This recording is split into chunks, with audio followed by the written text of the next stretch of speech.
ഞാനൊരു കുക്കർ അടുപ്പത്ത് വെച്ചു. ഇനി അത് ചൂടായി കഴിഞ്ഞിട്ട് നല്ലപോലെ ചൂടാകണം. എന്നാലേ വെളിച്ചെണ്ണയും എല്ലാം ഒഴിച്ച് കഴിഞ്ഞാൽ നമുക്കൊരു ഗുണം ഉണ്ടാവുള്ളൂ. അതിന് ആദ്യം ഞാൻ 1 സ്പൂണ് നെയ്യ് ഇട്ടു. എന്നിട്ട് അത് കഴിഞ്ഞ് വെളിച്ചെണ്ണ, ഇച്ചിരി വെളിച്ചെണ്ണയും കൂടി ഇട്ട് എന്നിട്ട് വേണം നമുക്ക് മറ്റുള്ള സാധനങ്ങൾ, ഗ്രാമ്പൂ, പട്ട, അങ്ങനെയുള്ള വിഭവങ്ങൾ, പിന്നെ ഗ്രാമ്പൂ, പട്ട, ഇത് കിസ്മിസ്, അണ്ടിപ്പരിപ്പ്, ഗ്രാമ്പൂ എല്ലാം കൂടെ നമുക്ക് ഈ എണ്ണയിലോട്ട് ഇടുക. എന്നിട്ട് നല്ലപോലെ ഇളക്കി കോരി എടുക്കണം. ഇളക്കി കോരുമൊന്നും വേണ്ട. ഞാനിതൊരു ഡ്യൂപ്ലിക്കേറ്റ് ബിരിയാണിയാണ്. അപ്പം പെട്ടെന്ന് നമുക്ക് തയ്യാറാക്കാൻ പറ്റുന്ന ഒരു ബിരിയാണിയാണ്. അപ്പോൾ എല്ലാം നല്ലപോലെ ഇതായി. കാഷ്യൂനട്ടും അണ്ടിപ്പരിപ്പും, കാഷ്യൂനട്ട് തന്നെ അണ്ടിപ്പരിപ്പ്, എന്നിട്ട് അതെല്ലാം ഇട്ട് മൂത്ത് കഴിഞ്ഞപ്പോൾ ഇഞ്ചി, സവോള, കറിവേപ്പില, മല്ലിയില, തക്കാളി, പിന്നെ കൂണ്, പച്ചമുളക്, ഇത്രയും സാധനങ്ങൾ ഒരുമിച്ചിട്ടിട്ട് അങ്ങ് ഇളക്കുവാണ്. അത് ഈ ഒരു കൈ കൊണ്ട് വീഡിയോ പിടിക്കുന്നതുകൊണ്ടാണ് ഈ താമസം വരുന്നത്. അപ്പോൾ എല്ലാം കൂടി അങ്ങിട്ട് എല്ലാം ഇളക്കിയെടുക്കണം. ഒരു ഉപ്പും കൂടി ഇട്ട് കഴിഞ്ഞാൽ വേഗം വഴന്ന് കിട്ടുമേ.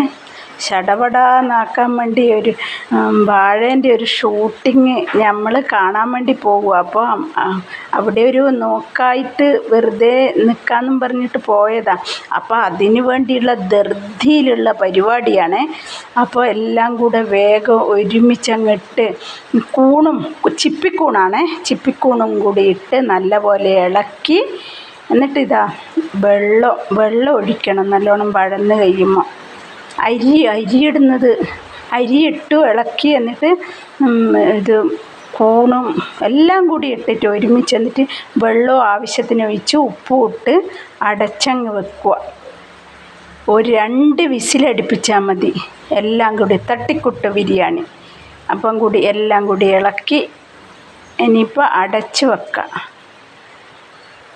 നല്ലപോലെ ഇളക്കി കൊടുക്കണം. അടിയിലൊന്നും പിടിക്കാതിരിക്കാനാണ് ഈ ഇളക്കി കൊടുക്കുന്നത്.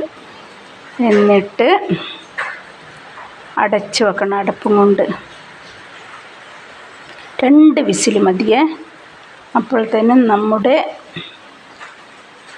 വിസിൽ അടിയെല്ലാം കഴിഞ്ഞ് നമുക്ക് കുറച്ച് കഴിഞ്ഞിട്ട് എന്നിട്ട് തുറക്കാവേ.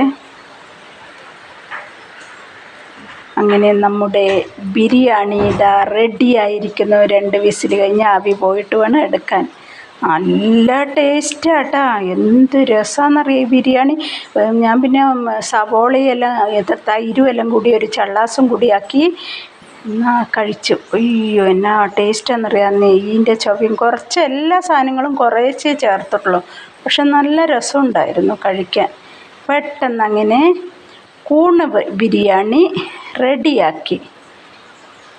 അപ്പോൾ ഇത്രയേ ഉള്ളൂ.